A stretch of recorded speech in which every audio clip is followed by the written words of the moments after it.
Hey, go check out our website down the bottom. There it is, CarolinaBallisticsTA.net. You can sign up for classes, check out our merchandise, or see what we're all about. Enjoy the podcast. Hello, good morning, what's up? Wherever you are in the world, you decided to spend your time with us, and we appreciate that. Welcome to Carolina Ballistics and Training Academy's podcast.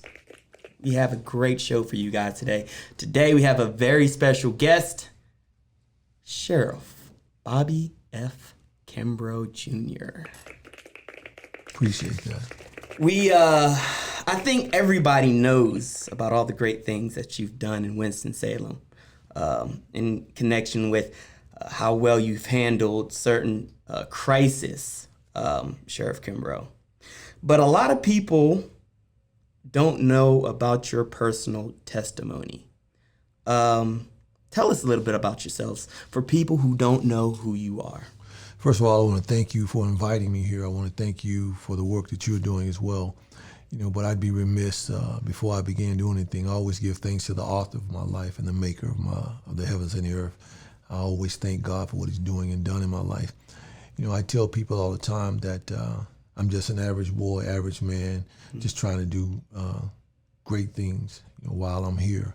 I'm originally from Winston-Salem. I always tell people I was born in East Winston. Wow. I say that because to let people know it doesn't matter where you're from. It doesn't matter. What part of East Winston? 405 East 25th Street. Oh, man. I tell people that my situation doesn't determine my destination. And I say that often because so many times in life, we place people in boxes based on where they are and where they're from. And so I'm from Winston-Salem, born and raised there, graduated from North Forsyth long time ago, class of 79. Wow. I'm a graduate of High Point University, where I received my undergraduate. Got my master's degree from Carolina University in adult organizational leadership. I spent my career in law enforcement, started it with the Winston-Salem Police Department, spent 6 years there, 4 years with probation parole, and I spent the next 20 plus years as a special agent for the federal government. Wow. I retired in 2016. God placed it on my heart to get into this thing called politics, and wow.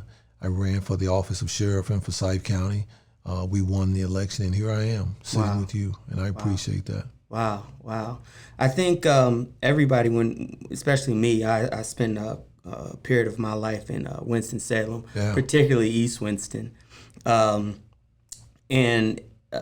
one of, I think, the most popular things in connection with you, there isn't a stick throw that somebody don't know you or is related to you or has had like an experience with you.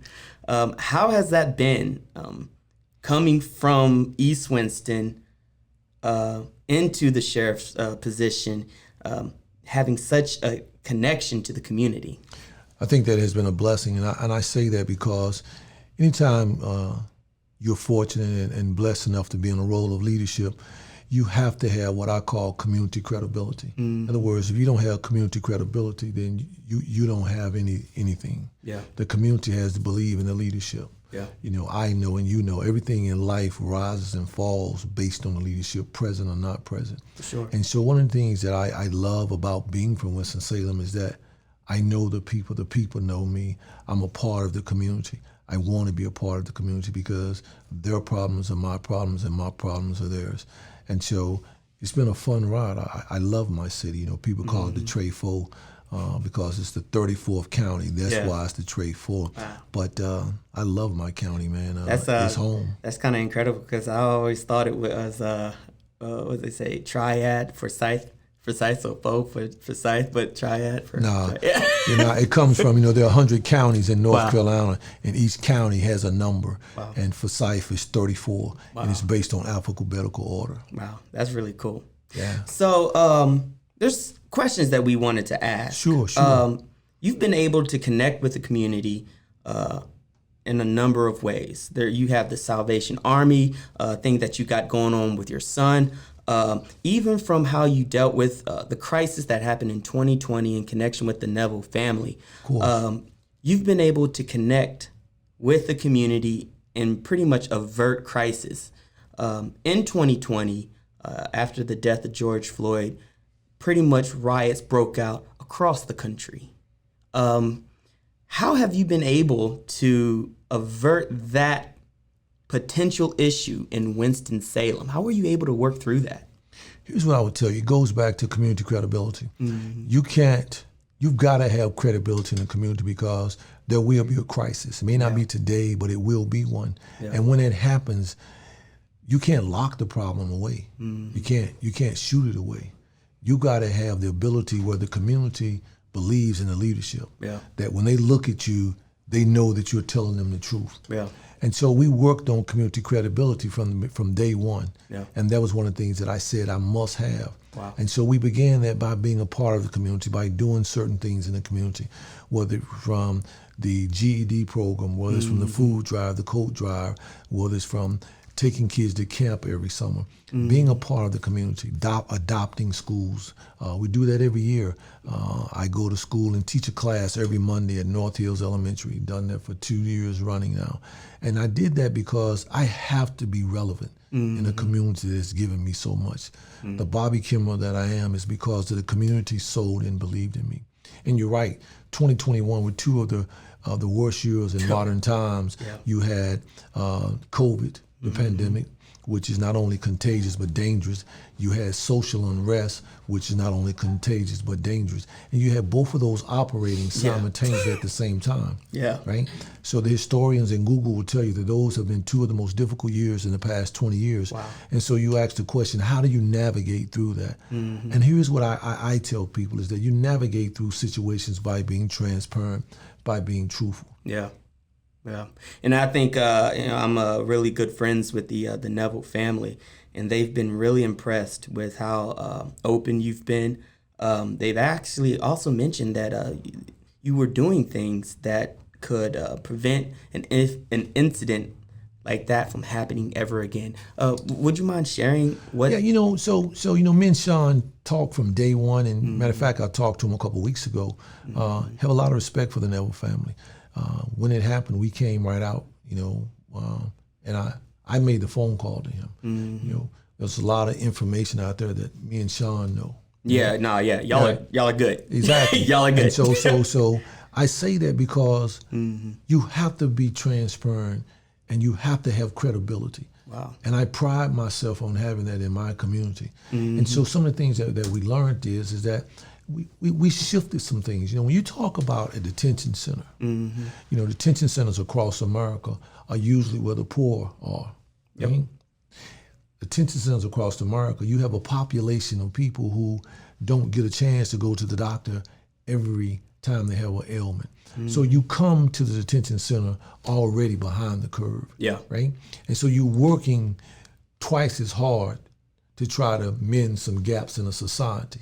Because so many times in life we forget that social issues, when not addressed, become criminal issues. For sure. Maslow talked about the hierarchy of needs, and you have to have food, clothing, and shelter. So we have a population of people that are going in and out of our system that don't have those things. But as it relates to the question that you asked, the changes that we have made is putting what we call first responders inside the detention center, EMTs, paramedics. That was one of the main changes. Putting more medical personnel inside of a facility. I think those things are needed. And here's the thing, though, right? If you go across America, let's shorten it. Just go across North Carolina, and you think about this. There are hospitals in every major county in North Carolina. Fact, right? Fact. But then if you ask yourself, compared to the medical service that is given in a detention center versus the hospital, there's a stark difference. Fact, right? So the question becomes, why is there a difference in the medical care? Right? And I'll tell you, it's based on funding. And so in our society, facts, we see people that are incarcerated as less than. Whether they're innocent, whether they're guilty, or whatever the case may be. What I'm saying is that we see them differently. For sure. Therefore, we apply our funds differently. Yeah. Never forget this. How I see you will determine what I'll do for you and what I'll do to you. True. Right? So the question becomes, how do we see a population of people that are incarcerated? How do we see a population of people that are suffering from an addiction? Mm-hmm. We've always looked at people who may have something going on, who may be experiencing a crisis as less than.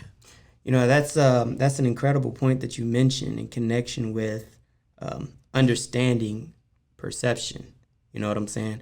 I think one of the big things for people to really appreciate that statement is to really grasp the concept of like empathy and like seeing people putting themselves in other people's shoes.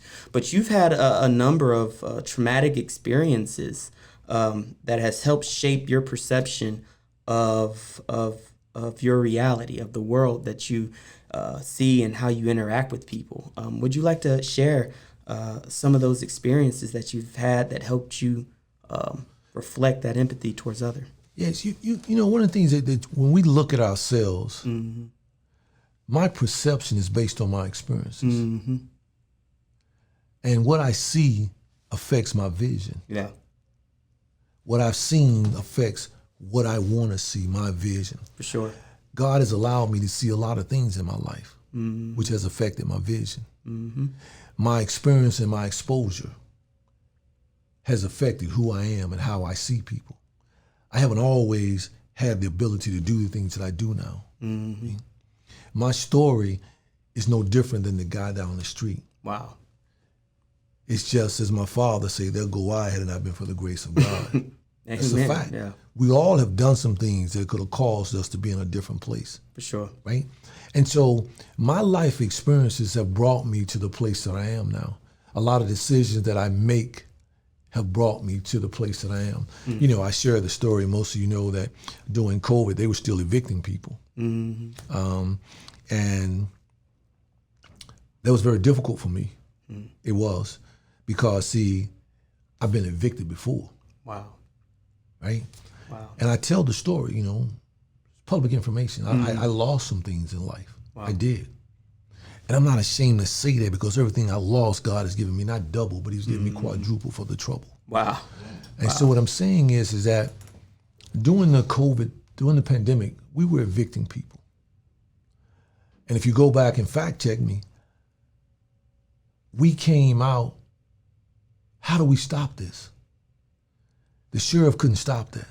The only person could stop that was the Chief Justice. Wow. We personally reached out to her. At the time, it was Beasley.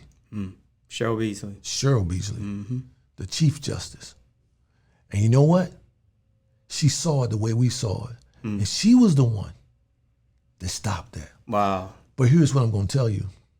The phone call came because I had witnessed the hardship personally. Mm-hmm. See, you can talk about some things, but until you experience it, it has a different meaning. Yeah, There's a difference between sympathy and empathy. For sure. Okay? For sure. And so when you've experienced some things, and I see you going through it, I understand it. I know what it's like to eat off the dollar menu, oodles and noodles. Yep. I have 7 boys. Yep. Right? Oh, boy. Right? 7. Wow. Life hasn't always been pleasant to me. I lost a wife in 2005. Wow. And so I had to figure some things out. I had to figure out, how do I make sure that they eat before I eat? I had 4 boys in the house then, just me. But thankfully I had God, my mom, in-laws, and I was able to navigate through that. But the pressure of it shaped me. People talk about pressure creates diamonds. That's a fact. It's the pressure. But here's the thing about pressure. Sometimes you can go through a situation and the pressure will overtake you. It will. The question becomes, how do I navigate through those difficult times and maintain my sanity? As you and I were talking earlier, that when you're in a dark place in a situation, you see things differently than you do when you see them in the light. For sure. And the longer you stay in that place, it seems to drag you lower, lower, lower. And so a lot of decisions that I make and how I move in the place of leadership that God has placed me in, I draw from my personal experience, I draw from prayer, and then I draw from what is for the better good. For the community. Exactly. And sometimes, it's not a black thing or white thing, it's the right thing. Yeah.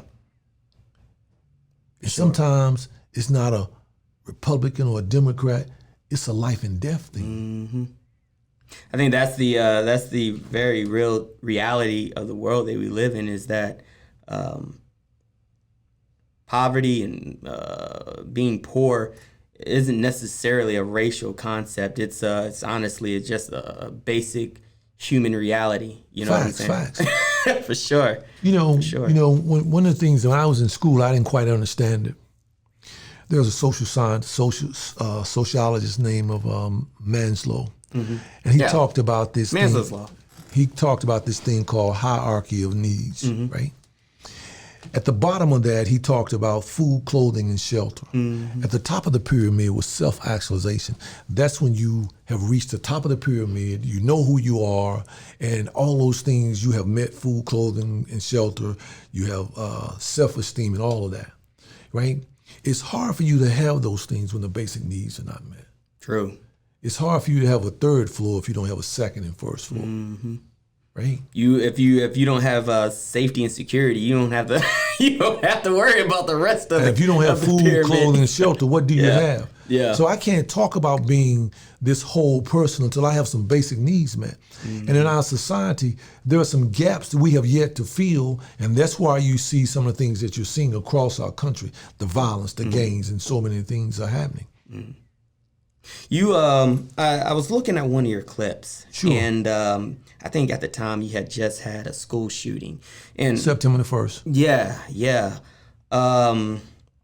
With the rise of school shootings,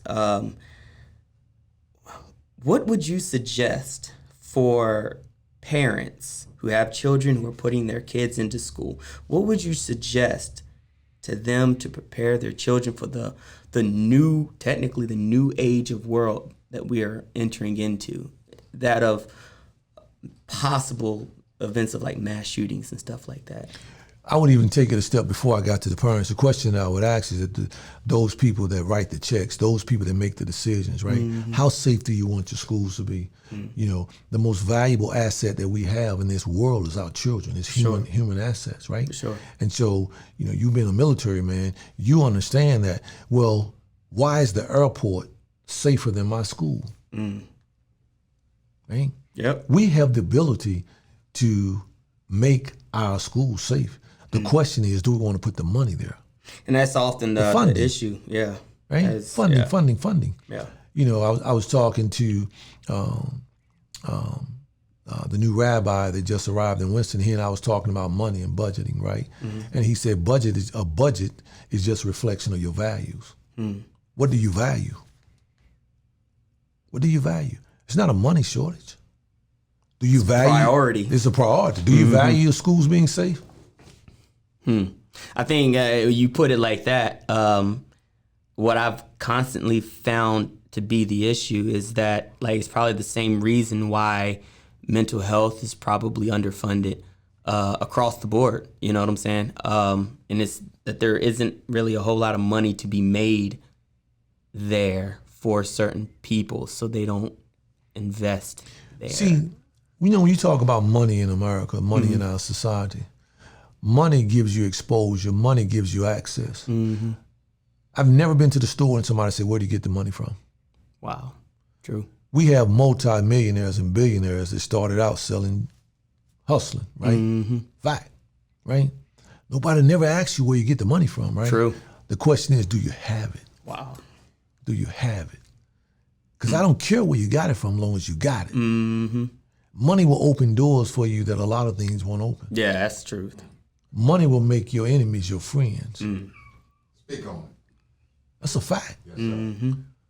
Money will make people do some strange things. That's a fact. I mean, you think about it. Why do you think? And maybe I shouldn't go there, but I'm gonna go.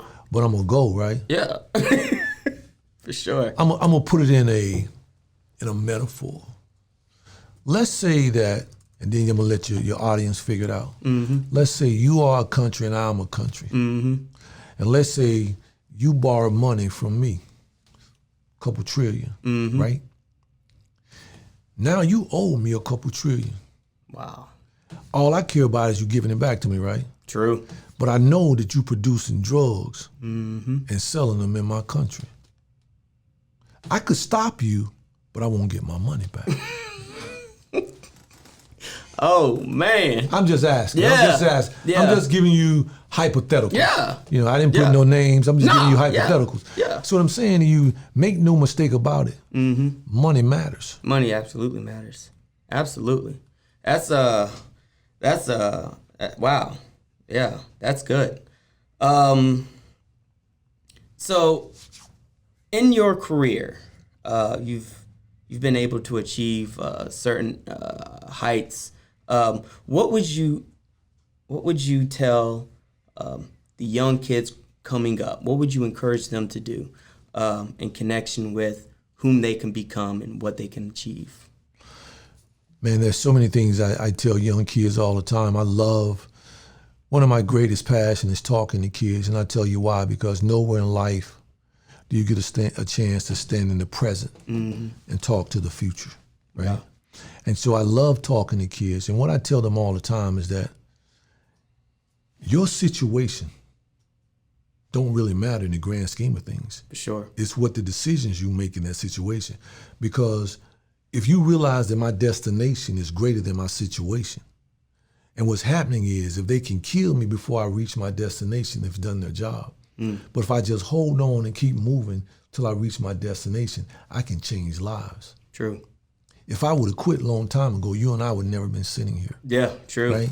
True. So I'm telling you, I tell kids all the time, it does not matter where you're from. Yeah. There's a thing that me and my boys have done since they were little boys. It's a word that I say all the time. You know, most people think it's a magical word. It's called abracadabra. You know, you've seen it before. The man say abracadabra and a rabbit comes out of the hat. But the word abracadabra is really a word. It's a Hebrew word. It means I create as I speak.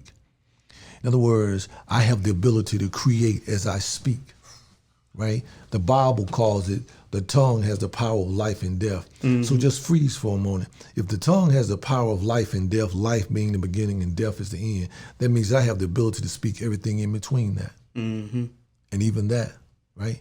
Everything that has happened in my life, I have spoken it before it happened. Wow. When I was flat on my face and at oodles and noodles, I said, I'm going to get up from here and I'm going to be there. And what I tell kids every day is that speak it. Because here's how it started. It's the meditation. Yeah. It's the articulation. For sure. It's my presentation, my representation, and my destination. Those are the keys right there. The Bible talks about that. Let the meditations be acceptable. Because so as a man thinketh, so is he. I could be broke and think I'm rich, and you don't even know it because I'm walking like I got it. There have been times in my life when I didn't even have it. I walked into church every Sunday like I had it and didn't even have it. I was broke. But my presentation will always be a representation of my desired destination. Sure. That's heavy. Wow. That's a fact. Yeah. Because what happens is it plays on my psyche. Because once I start thinking a certain way, I start walking a certain way. There's a swagger that comes with that. And if you're really in tune with human behavior, there are people that walk in a room and you know they're in the room. It's something about them and you can't figure it out. Yeah. And what happens is once a man starts thinking it and walking it, his confidence, right? And when he walk into a place, his confidence will get him some places that lack of confidence won't take you. Wow. Wow. And these are things that we have to teach our young kids because they have been beaten so much that defeat is already in their face. It's like if you played athletics before, right? You know, I spent a lot of time at Wake Forest working with the players. And at a certain level of life, they're eating the same thing, they're working out, right? But at the end of the day, it's the mindset. True. Right? Yeah. If you line up in front of me and I own you, and I got you mentally, I don't care how many weights you lift, I got you. I beat you. A prime example. If you saw the Clemson Wake Forest game, the corner that was checking the guy, right? He got beat twice, right? And after the third time, they took him out of the game because they said that his confidence was gone. It's a fact. But now the game that they just played the other night, he played like a superstar. Wow. Right? Wow. He was the same player, just a different day. Yeah. A different mindset at what it was. Interesting. That's powerful. The entire conversation in connection with your mindset in connection with level of success is completely, like my mom used to always say, don't be afraid to dream a little bit bigger, and I feel that goes hand in hand with what you're saying in connection with what your mind is capable of comprehending. You know what I'm saying? See, here's the problem, right? Go with me for a second. Yeah. Most of the time, we, as African Americans, right, we've been beaten so many times that some of us don't even think we can be successful. Some of us don't even think we deserve success, right? So we become this place of comfortability. When you get to a place of comfortability, right, you lose capability. Because you become comfortable in this place that you lose your capability of moving from that place. Does that make sense? That's because so many times we're comfortable right here, right? But once my mindset says that I can have success and I'm going to get it, right? Abracadabra, I create as I speak. Sheesh. I'm going to get it. I'm supposed to have that. Most of the time, folk are uncomfortable in places because society has told us that, well, not maybe just one. All of y'all ain't supposed to be here. Maybe just one or two or three. That's where the concept of token comes from. Exactly. Yeah. But it's also a conditioning of a mindset. Yeah. If I condition you a certain way, then I control you. True. That is true. Knowledge is the great emancipator. Yep. Facts. Yep. I think back in the day, NAACP used to have that statement of mind is a terrible thing to waste. Yeah. Think about it. Anything you want, think about it. In this world now that we're living in, there's nothing you can't have. For sure. If you're willing to put the work in. There's nothing you can't do, man. We've got to go back and take this message back to our young kids, man. That regardless of where they are, you can have it. Just got to put that work in. That's it. Because when they see all of this that I'm looking at right here, and they see brothers running this, producing this, creating this, guess what? What they see affects the vision. For sure. For sure. If you hadn't saw this, you wouldn't believe you could do this. For sure. There's this bodybuilder that I follow. His name is C.T. Fletcher. I don't know if you've heard of him. But he has a video on Facebook that like completely changed my life. It was in connection with, despite what outside influences may say, despite what experts may say, if you put your mind to something, you can 100% get it. You know what I'm saying? A little bit about myself. When I was in elementary school, I actually went to elementary school in Stokesdale, which is not too far from Winston. And when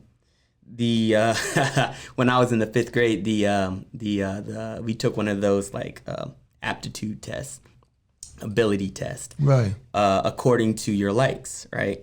And every time I took that test, the test said you'll be a farmer or a farmer aide. And I was like, farmer? I don't want to be a farmer. I want to be a firefighter. And they were like, that's what the test said. So I was like, I want to take the test again. I took the test 3 times. Each time I got it back, it said farmer or farmer aide. And I like changed my answers up just so I can get something different.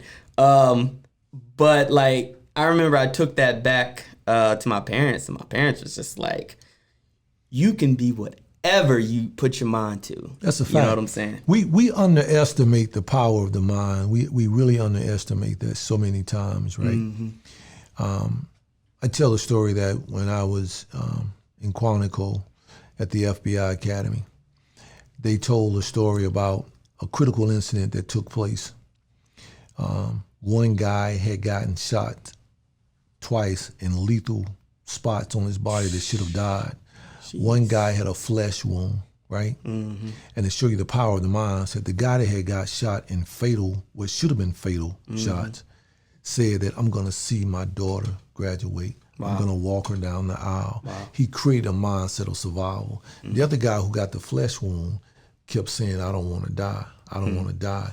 He actually went into shock and he died, right? And so if you think about that, right, the mind having the ability to create that, right? And if you think about this, how powerful the mind is, your mind tells you every day what you want to eat, what you want to put on, where you want to go, right? And never forget this, the side of you that you feed is the side that becomes dominant. For sure. So the question becomes, what are you feeding your mind? That your mind is no different than that computer. For sure.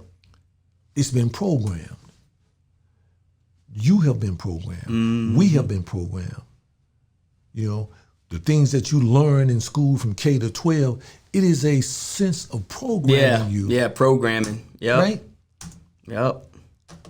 When I was coming up, there was no such thing as entrepreneurship. You were taught, graduate and go get a what? Job. Go get a job. Not go create jobs, but go get a job. Yeah. Right? Yeah. And that goes back to the verbiage, the wording, the transformational conversations, right? There's so many things that we have learned now that had we known then, we may be in some different places. Done different things, for sure. But sure. The knowledge is out there. We've got to share it with one another. We got to share our stories, right? Share your story. Because you empower people when you share that. You do. We have to come to a place where we're transparent with one another. At the end of the day, right, what's this thing called life really about? What is it really about? It's about the advancement of humans. It's about the advancement of a society, right? All of us are beneficiaries of our ancestors. For sure. Right? The sacrifices that they made. So at the end of the day, what kind of world will we leave for our children? What are we showing them? What are we giving them? Right? So I look at it as I've got to be a scout for the guy behind me. I got to be able to share my story. The story ain't to hold, the story is to be told. Yeah, for sure. Because there are people that are going through situations right now in life that you and I and the brothers in this room have been through, but we've yet to share our stories because we feel less empowered if I say, I've been hurt, I've been harmed, I've been broke, I've been this. How will they see me now? Yeah. They will see you as a warrior, as a soldier that have survived the battle. For sure. That's all I'm saying. For sure. For sure. Wow, you dropping some incredible jewels for us today. I'm just telling you how I feel. This has been really an incredible experience. Well, I appreciate you having me, man. I've been impressed with what I see and when I came into the building. Your kindness. I'm glad that Sean connected us, man. It's a good thing, man. To see when brothers connect. Yeah, you know? yeah. And we have to connect. That's the thing, man. Our strength is in numbers. For sure. For sure. Absolutely. Well, guys, thank you guys so much. If you made it to the end of this podcast, you are the real one. Thank you so much, Sheriff Bobby Kimbrough. Appreciate you, Jr. This has been incredible. All right. For our last thought, Sheriff, do you have anything coming up that you want to share with our audience? Yeah, a couple of things we've been working on. We've been working on having what we call defining moments, conversation at midnight. One of the things we've been talking about that is sharing conversations that matter, conversations that help people get through the storms of life. Yeah. People are dying every day, whether it's suicide, whether it's overdose. People are giving up. They're feeling powerless, right, when they have power. Yeah. And so we're having conversations that matter.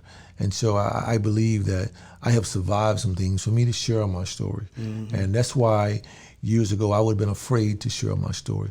But it's been placed on my heart that I have to share my story, and that's why he gave it to him, and that's why he allowed me to survive it. So I can tell it and give him the honor and the glory. But thank you, brother, for allowing me to be here again. Wow. And I look forward to anything I can do for you. For sure. Now, I hang out with a lot of your sheriffs, and Yeah, they yeah. all have nothing but positive Who things. you hang out saying. with, man? Tell me who you So let's see here. What's his name? Drew Crowley. I'm gonna go ahead and name drop him real quick. He's one of your. I think he works for one of your middle schools. Yeah. He's a deputy. Yeah. He's got nothing but he referred to you as the Winston Salem Barack Obama. So Stop that, man. I'm just kidding. Stop. So, yeah, a lot of people are really all impressed with what you've been able I'm to. from Winston, man. That's why they say that, man. You know, Winston is home for me. Very cool, Yeah, very cool. you know. Big thing that some of your sheriffs actually wanted to mention, not necessarily Jerome on that, was the conversation of beards. I know that's No shade, no rumor, Yeah. So you know they hit me with it. I you know, this is my opinion, right? I'm entitled to that. I don't like them. Okay. You know, Okay. in law enforcement, like the military, you know, I don't like them. I don't like them in uniform. Oh, but man. they said, hey, you know what? It's for a good cause.